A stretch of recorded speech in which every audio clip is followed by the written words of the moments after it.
यहाँ के जो प्रिंट और इलेक्ट्रॉनिक्स मीडिया की ओर से आपकी जो है पद यात्रा के लिए बहुत बहुत शुभकामना।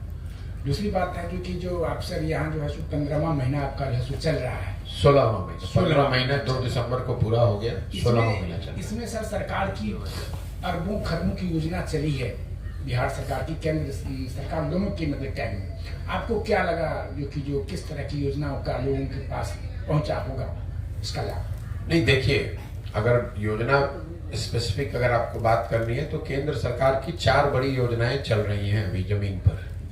पहली योजना है प्रधानमंत्री गरीब कल्याण योजना, जिसमें लाभार्थियों को 5 किलो अनाज प्रति माह मिलना है। जमीनी हकीकत यह है कि लोगों को 5 किलो नहीं 4 किलो अनाज ही प्रति माह मिल रहा है।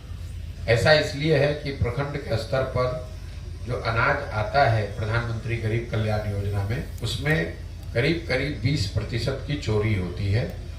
35 से 40 रुपया प्रति क्विंटल की दर से यहाँ के जो अधिकारी हैं और जनप्रतिनिधि हैं वो पैसा लेते हैं। ज्यादातर जगह पर लोग बताते हैं कि जो विधायक हैं वो भी प्रति माह इस अनाज में से 6 से 8 रुपये, उनकी भी उनका जो हिस्सा है वो भी 6 से 8 रुपये प्रति माह प्रति क्विंटल है।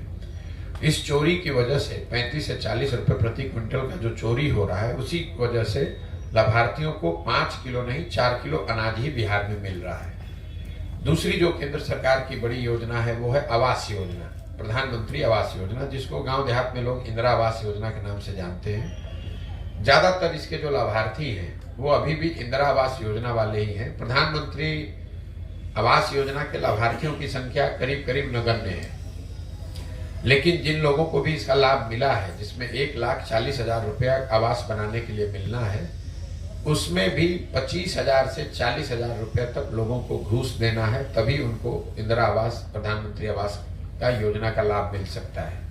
और ये जो पैसा है ये जनप्रतिनिधियों और अधिकारियों के बीच में बंट रहा है। जहां पर जनप्रतिनिधि पैसा नहीं ले रहे हैं वहां पर भी 20 से 25,000 अधिकारियों का जो हिस्सा है वो लेंगे ही लेंगे। और एक पूरी व्यवस्था बनी हुई है।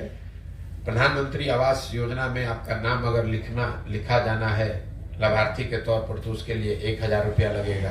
अगर घर का फोटो लेकर भेजेगा उसके लिए 2,000 रुपया लगेगा।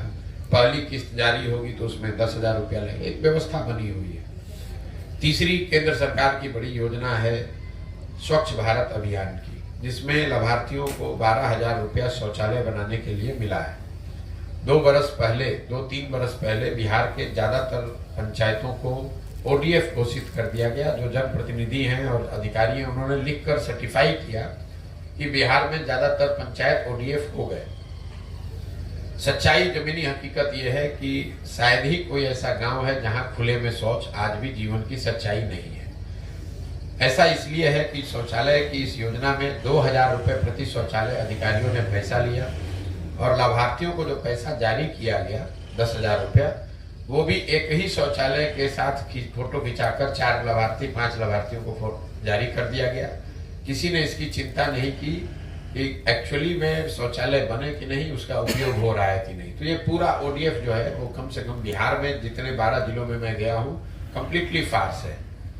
चौथा एक जो केंद्र सरकार की बड़ी योजना है वो मनरेगा है। मुझे ऐसा लगा था कि जब मैं पैदल चलूंगा तो मुझे गांव देहात में मनरेगा का काम होता दिखेगा, इसलिए कि यहाँ बहुत गरीबी है, भूमिहीन लोग बहुत हैं, लोग मजदूरी करते हैं। अभी तक 15 साढ़े 15 महीनों में मुझे मनरेगा का कोई सक्रिय काम होता दिखा ही नहीं है।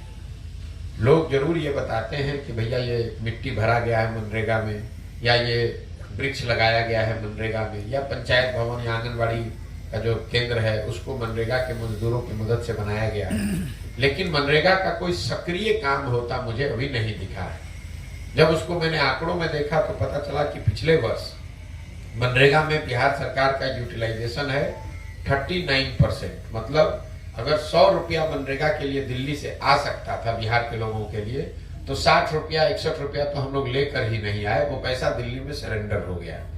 और जो 39-40 रुपया आया उस मनरेगा में PC का जो दर है, भ्रष्टाचार का जो दर है वो 40 से 50% है। सबसे ज्यादा चोरी अगर कहीं है तो मनरेगा के फंड में है।